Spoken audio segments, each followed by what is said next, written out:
November the 24th, 2017. You're looking at an article from today in Breitbart. It says Washington Post reporter Janelle Ross gave strategy briefing at secret Democratic gathering. Now, Pelosi was there, and some of these people are just being used for pawns, but this reporter has gone online many times and said that she is fair and unbiased. But here she is giving she's giving information and strategy to George Soros. He paid for the event, ultra nice resort there in California, and he spoke there. He was there. He just gave $18 billion to Open Society, one of his organizations that are for the globalization takeover of our planet. A couple of nations in Europe are holding out, and the United States is holding out. But the devil knows he has but a short time. Now, remember, a few weeks ago, the report came out that Soros had donated $18 billion to, again, the Open Society. And that's his organization. And what they're missing about that, even though we know that that means trouble for the people that are still trying to stand tall and take care of their nations, that it was even more than that. And no one's reporting on it, guys. Think about this. The Open Society is a tax-free organization. Check this out. It's listed under ProPublica. It's a nonprofit explorer. It's research tax-exempt organizations. But Open Society Institute, Soros' George Allen, is the head of the organization that he donated the $18 billion to. It has a private operating foundation license, and it is tax-free. Tax-exempt since November 1994. Think about this.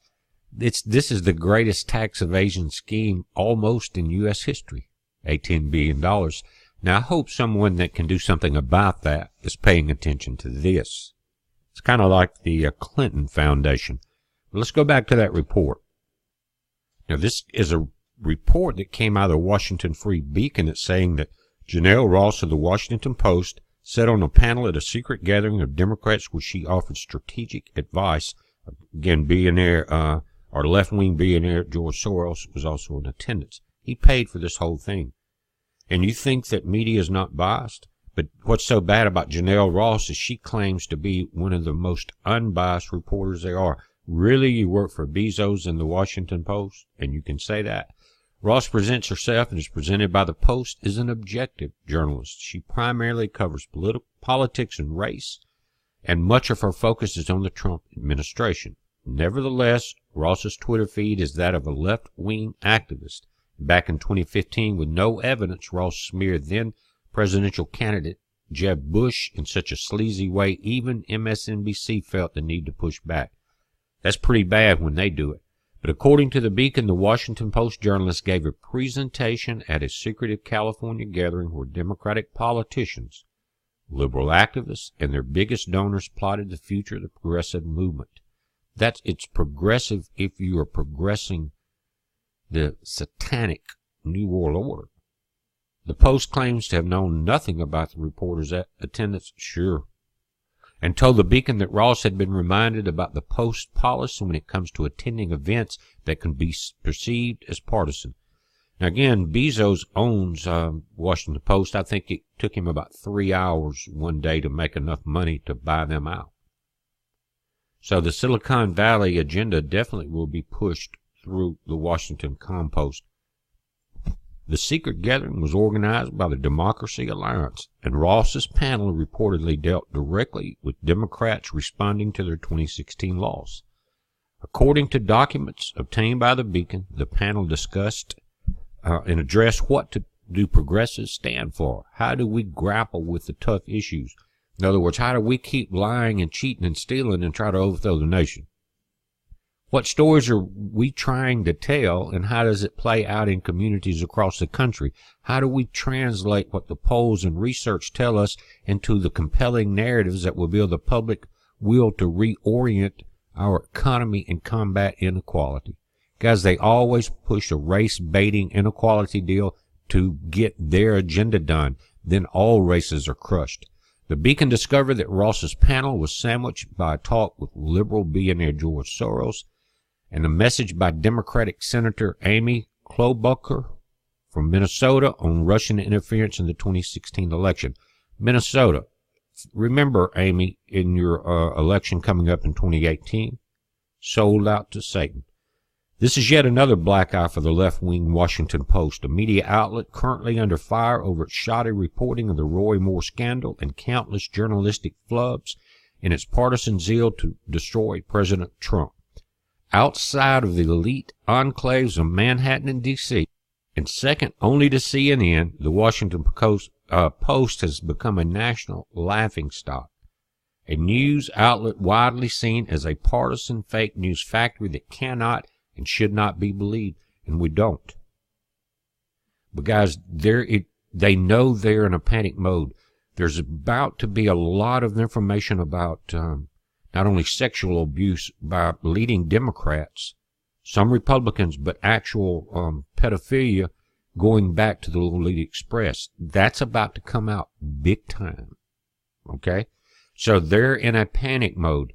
Watch the next two clips, one from InfoWars and one from the UK with Nigel Farage, addressing Soros. Both of the videos do that, but this is the time we're in. Satan is running mad and rampant because he knows he has but a short time, guys. We're in those times, and you better pay attention. Be prepared. This is a heads up. Be safe. From our own John Bowne. You might be an evil stain on humanity when the prime minister of your native country starts a television and billboard campaign against you. Hungarian Prime Minister Viktor Orban accuses George Soros of claiming that George Soros wanted to settle at least 1 million immigrants per year and pay them thousands of euros. Útjában állunk egy pénzügyi és politikai birodalomnak, amely ezt a tervet végre akarja hajtani, legyen bármi is az ára. Ne kerteljünk, a Soros terv végrehajtása érdekében egész Európában el akarják takarítani az útból a nemzeti érdekeket képviselő kormányokat, ideértve bennünket is.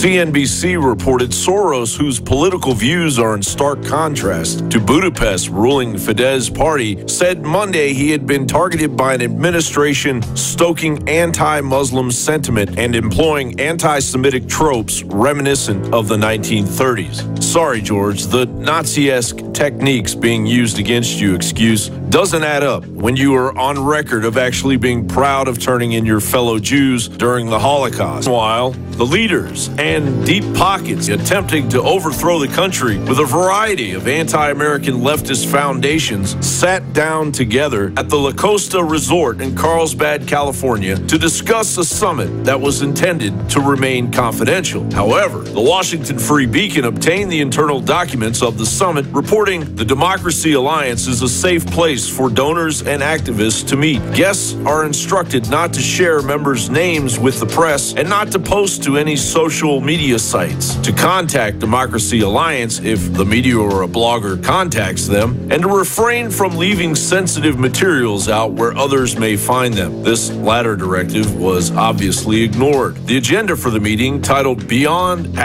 #Resistance, Reclaiming Our Progressive Future, lays out 3 full days of events. Agendas included the fight against Trump's tax proposal, the war against climate change deniers, and a plan of attack on waging war against the progressives' version of so-called fake news. And I don't mean CNN. Notable speakers included one of the Democratic Party's propaganda outlets, Brave New Films, a talk with United States public enemy #1 George Soros, which will be followed by dinner with Nancy Pelosi, spewing out a myriad of fabrications about what Americans really want. So rest assured, when the elitists aren't on the beach playing golf or buying Gucci handbags, they will be hard at work figuring out how to take down the exponential populism of the American people with their army of leftist foundations. John Bowne reporting for Infowars.com.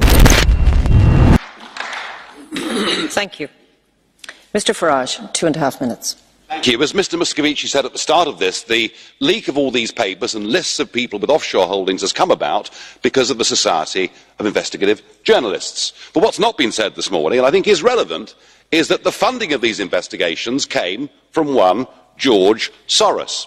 Now, I say this at a time, I'm going to come back to so what, and it may have some personal interest for you as well. I say this at a time when the use of money and the influence it may have had on the Brexit result or the Trump election has reached a level of virtual hysteria. Just last week, the Electoral Commission in the UK launched an investigation to find out whether the Leave campaign took offshore money or Russian money. This came about as a result of questions asked in the House of Commons by one Ben Bradshaw, somebody linked to an organisation called Open Society. I just wonder, when we're talking about offshore money, when we're talking about political subversion, when we're talking about collusion, I wonder whether we're looking in the wrong place. And I say that because George Soros recently gave Open Society, his organisation, which of course campaigns for free movement of peoples and supports supranational structures like the European Union, he recently gave it $18 billion. And his influence here and in Brussels is truly extraordinary. Open Society boast that they had 42 meetings last year with the European Commission. They've even published a book of reliable friends in the European Parliament, and there are 226 names on that list, including yours, sir. I thought you'd find this interesting. We even had last week Mr Verhofstadt lobbying on behalf of Mr Soros at the Conference of Presidents in a battle that is going on with Viktor Orban, the Prime Minister of Hungary. If we're going to have a debate and we're going to talk about full political and financial transparency, well, let's do it. So I should be writing today to all 226 of you, asking some pretty fair questions. Have you ever received funds, directly or indirectly, from Open Society? How many of their events have you attended? Could you please give us a list of the meetings of all the representatives, including George Soros yourself? And I think this Parliament should now set up a special committee to look into all of this. And I say that because I fear we could be looking at the biggest level of international political collusion in history. Mr Farage, there's a question from Madam Regner. Will you accept? Yes. Please put the question. 30 seconds. Thank you. You are diverting from the subject. We are discussing the subject of the Paradise Papers here. Are you in favour of the fact that in the British Virgin Islands and other tax havens there are tax structures that remain permissible? Yes or no? If you're going to completely ban people from putting money, which in many cases could be utterly legitimate investments, be it in the British Virgin Islands or the Bahamas or anywhere else, if you're going to do that, then please be consistent. Make sure that you ban the sale of duty-free cigarettes. Make sure that you stop anyone using their personal allowances to avoid tax when it comes to investments. Oh, and by the way, while you're at it, what about the 25,000 people that work for the European Commission and the European Parliament who pay a maximum tax rate of 16%? Thank you, Mr Farage. Put your own house in order. We now move to our next speaker on the list.